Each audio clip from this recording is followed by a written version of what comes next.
Hey MZRA Nation, Jason here alongside the love of my life, my co-pilot in life, Magda. Day 22 of the 31 Day Safer Pilot Challenge, and Magda wants to share really how we work as a team in the cockpit. Magda is also the champion of our co-pilot course that we're hoping to launch once we can get back to aviation mastery in person. Yes. Families that fly together stay together. Right. Right? Well, and it goes deeper than that. And this isn't just like a co-pilot course.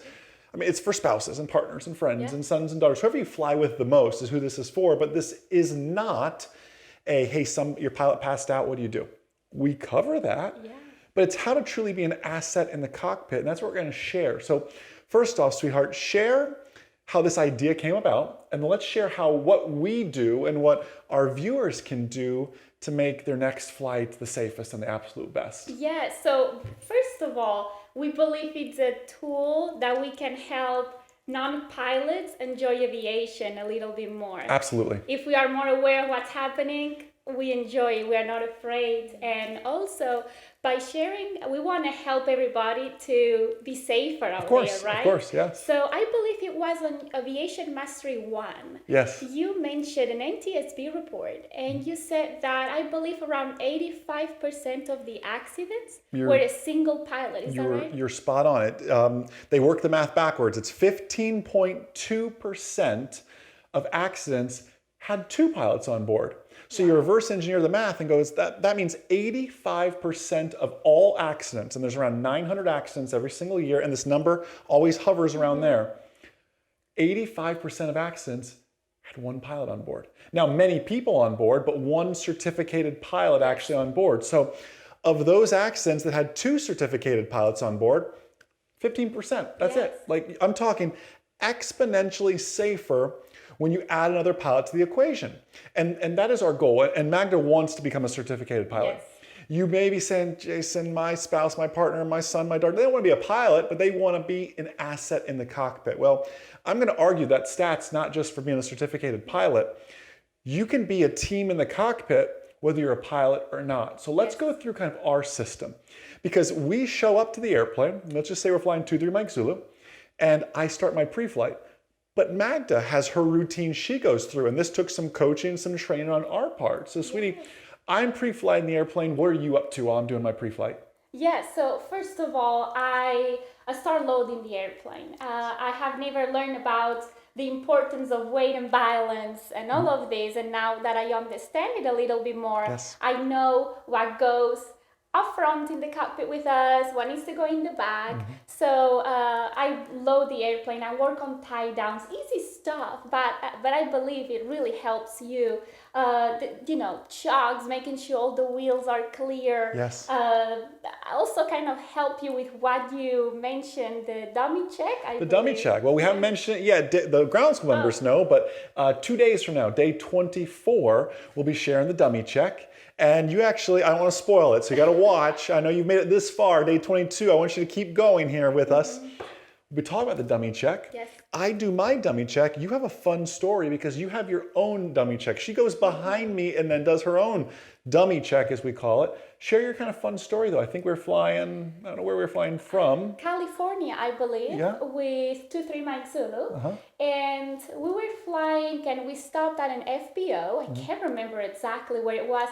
And all these, we land and we saw this huge group of kids and students and fans wanted to just meet Jason and to take pictures. And of course, Jason, he loves hearing every single one of your stories and taking pictures. And anyways, he was even doing kind of a private check ride. I remember that. It was like a mock check ride on the ramp with the kid. Helping a kid, amazing.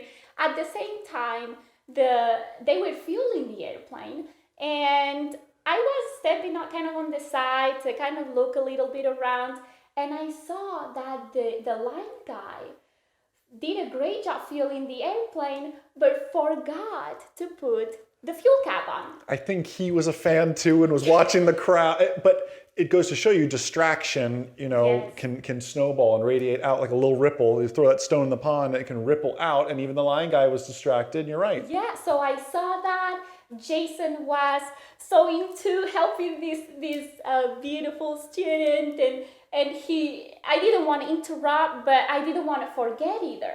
So I saw that, and I had to go to Jason and say, "Hey, baby, I think the fuel cap is not on. Could you please go check?" And you were spot on. Again, dummy check after dummy check of the silly little things like that. Day 24, 2 days from now, so be watching for that one as well. Now, it's not just on the ground, sweetheart. I mean, you help me so much in flight.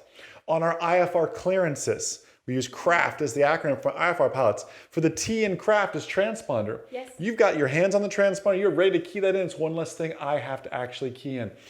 You listen to the ATIS with me, and you hear the altimeter, and you put the altimeter over there on the dynon.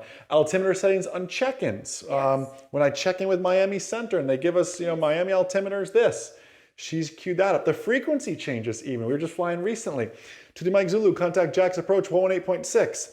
While I am keying up the mic to say 118.6, she's over there getting 118.6 in there and ready to go. So these things don't just happen though. You have to teach, you have to give permission, you have to show that these are some of the things I want you to help with. And that's what we're gonna teach in this co-pilot course in person at Aviation Mastery. And you take it a step further though. If you want to talk about on landing, I mean, I've got my hands full on landing.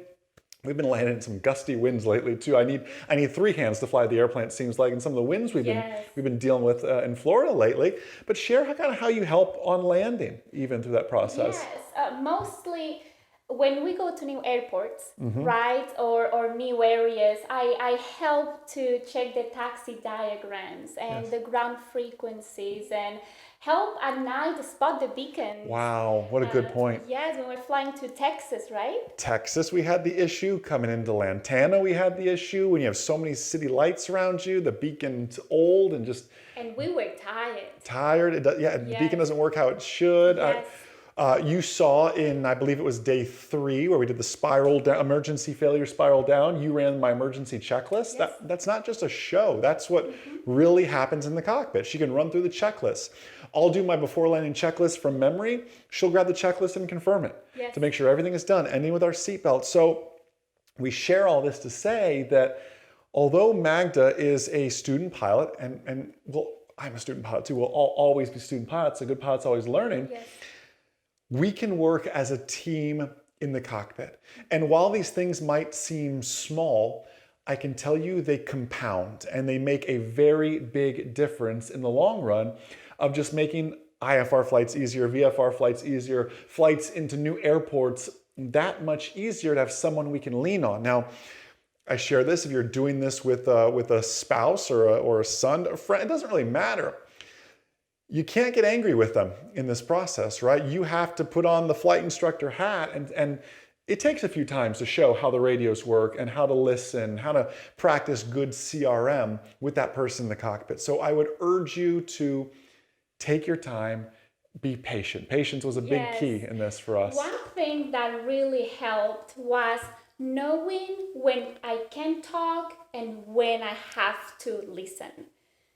In the ground during taxi. It's a sterile cockpit, and teaching, and don't try to teach this whole list we gave you all at once. Just slowly work your way into it, and that is going to be the secret to this. So, M0A Nation, how are you flying, and how are you exercising CRM, crew resource management, with your non-flying spouse, partner, friend, son, daughter, whomever that may be. Whomever that may be for you. The data doesn't lie. Having a second pilot on board makes you exponentially safer. So get out there and say, hey, I'm going to teach my co-pilot how to help on pre-flight, how to open up for flight, how to do the most basic things and build off of those tiny successes. It's going to help make them more comfortable. It's going to make you safer. It's going to make each of you safer as you fly through the skies. We can't wait to read your comments below this video on YouTube, on Facebook, on m0a.com. Have a blessed, amazing rest of your day. And most importantly, remember that a good pilot is always learning. Have a great day, everyone. We'll see ya.